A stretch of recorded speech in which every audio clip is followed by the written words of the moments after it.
Syllabus का point number 4 प्रसवकालीन अभिघात बर्थ इंजरीज, प्रसवकालीन अभिघात बर्थ इंजरी, जो इसमें दो टॉपिक हैं जो प्रीवियस ईयर में बहुत ही आए हुए हैं। ठीक है, या तो कभी कैपेट सक्सीडेनम करके पूछा है, या सिफेलो हेमिटोमा करके पूछा है, या उपशीर्षक करके पूछा है। ठीक है, तो ये क्वेश्चन प्रीवियस ईयर में टॉप सिलेबस के पॉइंट नंबर 4 से आए ही आए हैं, इसलिए बहुत ही इंपॉर्टेंट है।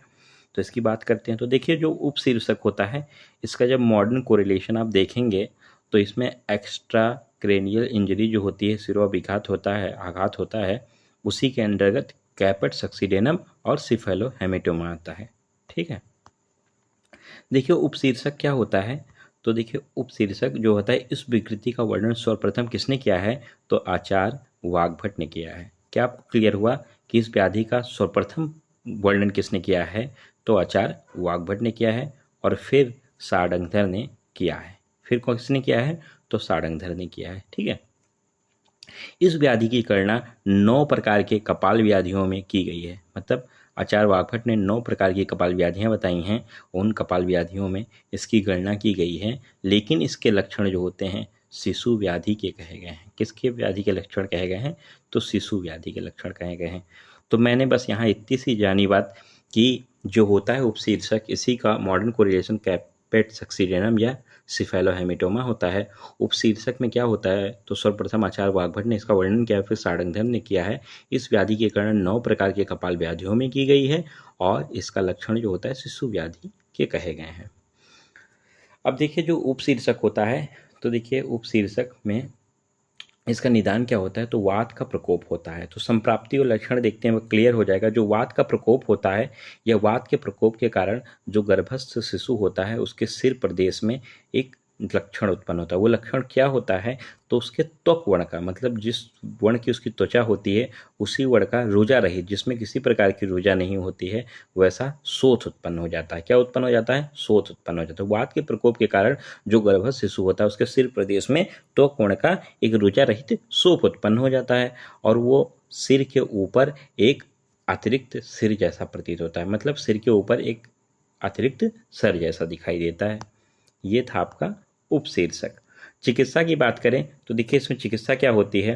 तो जन्म के उपरांत नवीन उपशीर्षक में वात व्याधि के समान चिकित्सा करनी है।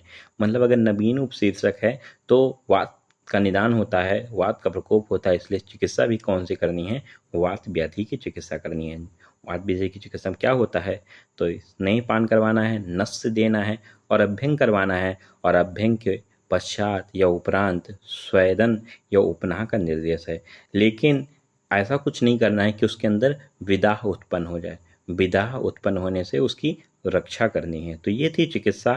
चिकित्सा में हमने क्या पढ़ी?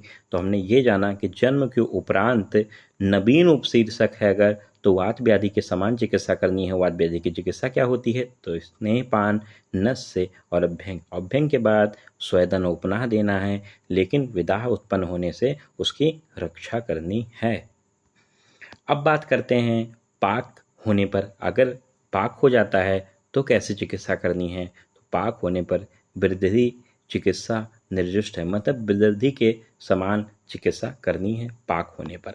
अब देखिए, नवजात शिशु होता है, तो नवजात शिशु के जन्म के पश्चात जो होता है सद्दाह, मतलब तुरंत या कुछ विलंब, मतलब कुछ टाइम बाद निम्न प्रकार के उत्सेद दिखाई देते हैं। जो मैंने बताया था आपको, मॉडर्न कोरिलेशन है कैपेट सक्सीडेनम और सिफेलोहेमेटोमा। तो देखिए, कैपेट सक्सीडेनम और सिफेलोहेमेटोमा थोड़ा सा जान लेते हैं। तो देखिए, कैपेट सक्सीडेनम जो होता है, इसमें देखिए आपको जब शिशु अपत्यपत, अपत्यपत मतलब वेजाइना से आता है, तो शीर्षोदय मतलब शीर्ष से आता है। अपत्यपत्य से शीर्ष जब आता है तो उस समय कपाल, स्कैल्प पर कुछ मृदु अवयव जैसे कि त्वचा होती है, पेशियां होती हैं, मृदु होते हैं, तो इनमें किंचित फैला हुआ कभी कभी रक्तस्राव युक्त शोफ या उत्सेद उत्पन्न हो जाता है। ठीक है, तो क्या होता है कि मृदु अवयव जो त्वचा और पेशियां होती हैं, उसमें किंचित फैला हुआ कभी कभी रक्तस्राव युक्त एक शोथ या शोफ उत्पन्न हो जाता है, और शीर्ष की उपस्थिति के अपत्य में जिस दिशा में होती है, दक्षिण हो या वाम हो या मध्य हो, इसी स्थान में उसी दिशा में वो होता है। मतलब जो सर जिस मार्ग से आता है अपत्य पत्य से, उसका जो दिशा होती है उस सिर की, उसी दिशा के अकॉर्डिंग, जैसे दक्षिण ओर है या ओम ओर है या मध्य से आया है, उसी के अकॉर्डिंग उस स्थान में ये कैपेट सक्सीडेनम मतलब ये शोथ होता है। देखिए, जन्म से ये होता है, मतलब जन्म जब हो रहा होता है बच्चे का तभी से होता है, और समाप्त कब होता है तो लगभग 1 सप्ताह या 7 से 10 दिन में ये समाप्त हो जाता है। इसमें किसी प्रकार की चिकित्सा की आवश्यकता नहीं होती है। जो हमने उपरोक्त चिकित्सा वर्णन की है उसमें किसी प्रकार की चिकित्सा नहीं होती, लेकिन जो भी ये शीर्ष रक्त संग्रह होता है, सिफेलोहेमेटोमा होता है, तो इसमें इस विकृति में सिर की अस्थियों में, कहाँ पे, सिर की अस्थियों में रक्तस्राव, सब पेरियोस्टियल हेमरेज होता है, और इसमें कोई विमर्दता नहीं देखने को मिलती है।